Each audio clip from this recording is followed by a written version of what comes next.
Good morning, ladies and gentlemen, and my name is Lovers in preparation of Lovers Podcast Show.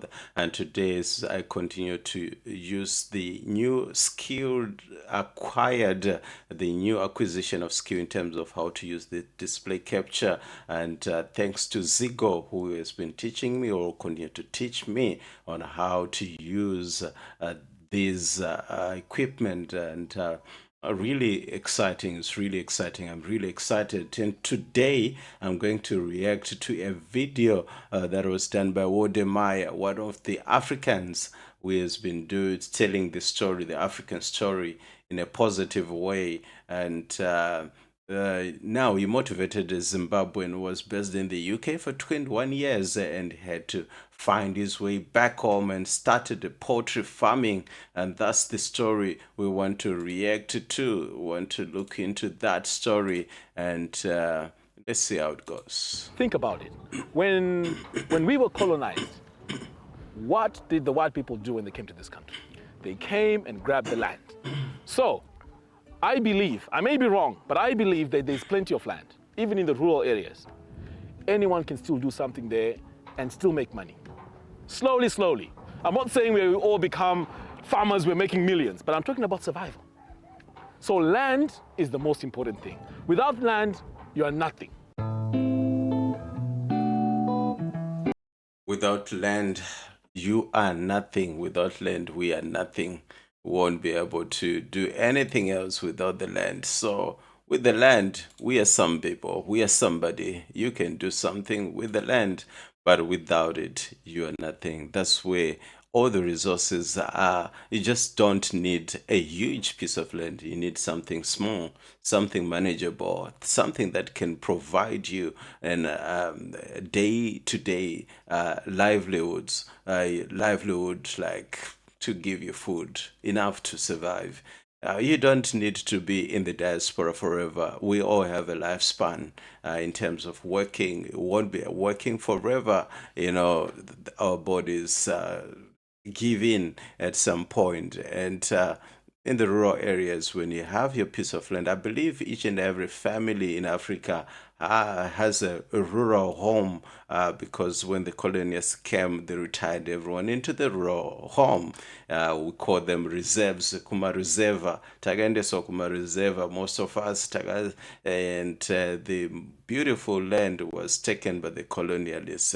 And now we can make use of those. Even the peri-urbans have become, there are some who are actually in the peri-urbans who are blessed to be in the peri-urban of the countries, and you can do some business and projects. You don't need much. If you get much land, that's still okay, but you don't have to have an excuse to say, I don't have enough land. And let's continue to hear the story.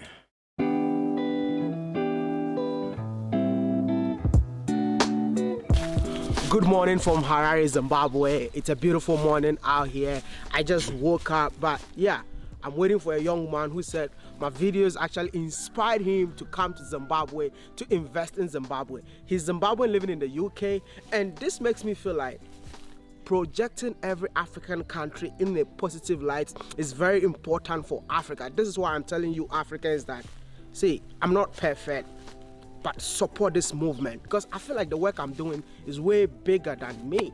So all I'm asking for is for you all to support me as an African. You know, I used to watch his videos for a very long time. In fact, I'll sit down with the family, watch his videos, and these videos were a source of my inspiration to move back to Zimbabwe. The guy is coming here and he wants to take us to his farm, but I feel like starting the video from the house, meet him and take him to the farm. Welcome to Zimbabwe, man. Thank you. Wow. Good to see Wow, wow, wow. How's everything? you. Everything is fine, man. You can tell. I can't believe I'm seeing you, How come? I've been watching your videos, and this is why I come back. I told you yesterday. This is why you came back to Zimbabwe. That's why I came back to Zimbabwe. How? It's so inspiring. The way you told the story. Amazing. And I'll tell you one story in particular. So So the Maya has been going around Africa telling the story, and this is what motivated the gentleman from the UK to go back to Africa, and he has been really telling it in a positive and quite inspiring way.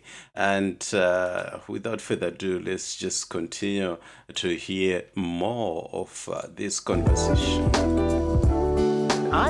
One of the reasons that made me come back home was I was a place where I had achieved a certain measure of financial success, but I was unhealthy. I was unhappy. And I said I was going to come back home, come back to nature. And that's where we are standing right now. Back to nature farms, because I got back home finding all these things that were happening with the suffering and pain and premature death from these diseases, and said, let's go ahead with a few other like minds I was able to associate with and launch and catalyze a movement called the Back to Nature movement. That one caught my eye. The guy was so sick of living in America. Back to nature movement. Here to catch up, here to team up with like-minded people and be able to establish something. So how many people out there were willing to come together and project the story of uniting each other with one another in terms of running a business, a project, or some projects back home in Africa? Oh, you just don't need many. A few will do. And he decided to come back home.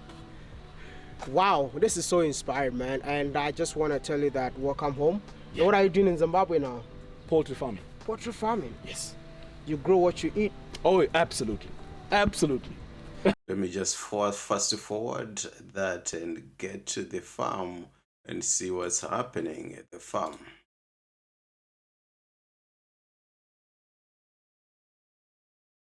Now, the advert. There comes the adverts.